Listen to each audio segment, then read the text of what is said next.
Good evening students. আজকে আমরা যে পোয়েমটা নিয়ে আলোচনা করব, কবিতাটা নিয়ে আলোচনা করব, সেটা হলো ক্লাস 12 ওয়েস্ট বেঙ্গল বোর্ডের কেন এলো না, সুভাষ মুখোপাধ্যায় লিখেছেন। সারাটা দিন ছেলেটা নেচে নেচে বেরিয়েছে, রাস্তায় আলো জ্বলছে অনেকক্ষণ, এখনো বাবা কেন এলো না মা। ছেলে জিজ্ঞেস করছে তার মাকে যে তার বাবা এখনো এলো না কেন। বলে গেল মাইনে নিয়ে সকাল সকাল ফিরবে, মানে তার বাবা বলে গেছিল যে মায়নাটা পেয়েই সকাল সকাল ফিরবে।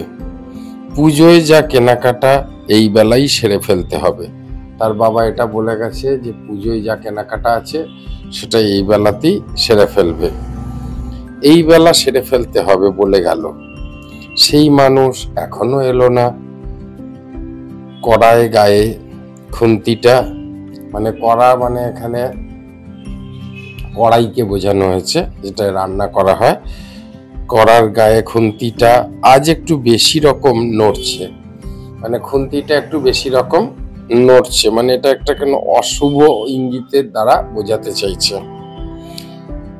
ফ্যান গালতে গিয়ে পাটা পুড়ে গেল, অর্থাৎ এখানে যিনি বাড়ির কর্তা, গিন্নি আর কি, যিনি রান্না বান্না করেন তার কথা বলছে। তার ফ্যান গালতে গিয়ে পাটা পুড়ে গেল। জানালার দিকে মুখ করে ছেলেটা বই নিয়ে বসলো মাদুরে, তার ছেলেটা জানালার দিকে মুখ করে মাদুরে বসেছে বই নিয়ে।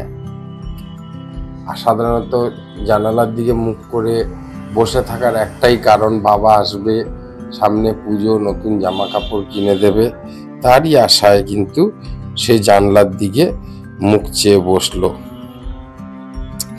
সামনে ইতিহাসের পাতা খোলা, ঘড়িতে টিকটিক শব্দ। বলছে যে ইতিহাসের পাতা, মানে যে বইটা সে নিয়ে বসেছিল সেটা একটা ইতিহাস বই, এটা বোঝা যাচ্ছে। এবং ঘড়িটার টিকটিক শব্দ, কলে জল পড়ছে। ও বাড়ির পাঁচিলটা থেকে লাফিয়ে নামলো একটা গোফ আলা বেড়াল। অন্য বাড়ি, যেটা পাশের বাড়ি, সেখান থেকে একটা গোপ আলা বেড়াল লাফালো। এটাও একটা অশুভ ইঙ্গিতের দ্বারাই তারা বোঝাতে চেয়েছেন, লেখক বোঝাতে চেয়েছেন, কবি বোঝাতে চেয়েছেন। বাপের আদরে মাথা খাওয়া ছেলের মতো হিজিবিজি অক্ষরগুলো এক গুঁয়ে অবাধ্য। তার মানে বাবার মাথা খাওয়া মানে হচ্ছে, মানে বাবাকে সব সময় জ্বালাতন করা, এটা চাই ওটা চাই, এরকম ধরনের ছেলে। হিজিবিজি অক্ষর মানে বোঝাতে চেয়েছে তার লেখা পরিষ্কার নয়। এবং একগুঁয়ে এবং অবাধ্য মানে হচ্ছে বলেছে বাবাকে জামা কাপড় চাই তো চাই, না হলে পরবে না, এরকম একটা অবাধ্য। যতক্ষণ পুজোর জামা কাপড় কেনা না হচ্ছে নড়বে না, অর্থাৎ এখানে যতক্ষণ পর্যন্ত ছেলের অবাধ্য বলতে এই জন্যই বুঝিয়েছে যে পুজোর জামা কাপড় না দিলে সে কিন্তু ছেলে একগুঁয়ে, কারণ বাবা যতক্ষণ না জামা কাপড় কিনে দেবে ততক্ষণ পর্যন্ত ছেলে কিন্তু নড়বেও না, পড়বেও না। এখনো বাবা কেন এলো না মা, রান্না কোন কালে শেষ হয়ে গেছে, গা ধোয়াও সারা, মা এখন বুনতে বসে কেবলই ঘর ভুল করছে। এটা সুতো বোনার কথা বলছে আর কি, বোনা মানে সুতো বোনা, ঘর ভুল করছে। খুট করে একটা শব্দ, ছিটকিনিটি খোলার, কে? মা আমি খোকা। অর্থাৎ যখন মা জিজ্ঞেস করলো ছিটকিনির আওয়াজ শুনে কে এখানে, তখন খোকা বলল মা আমি খোকা। গলির দরজায় ছেলেটা দাঁড়িয়ে, এখন রেডিও খবর বলছে, মানুষটা এখনো কেন এলো না। একটু এগিয়ে গিয়ে দেখবে বলে ছেলেটা রাস্তায় পা দিল। মোড়ে ভিড়, একটা কালো গাড়ি। কালো গাড়ি বলতে কিন্তু একটা অশুভ সংকেত।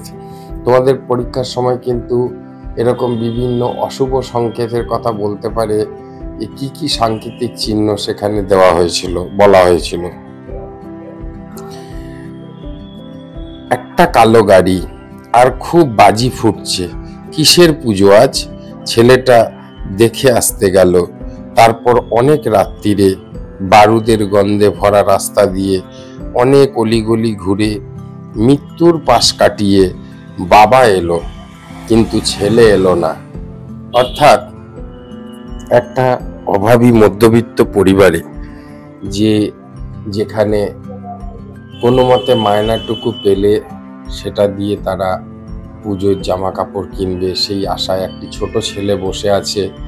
তোমরাও জানো যে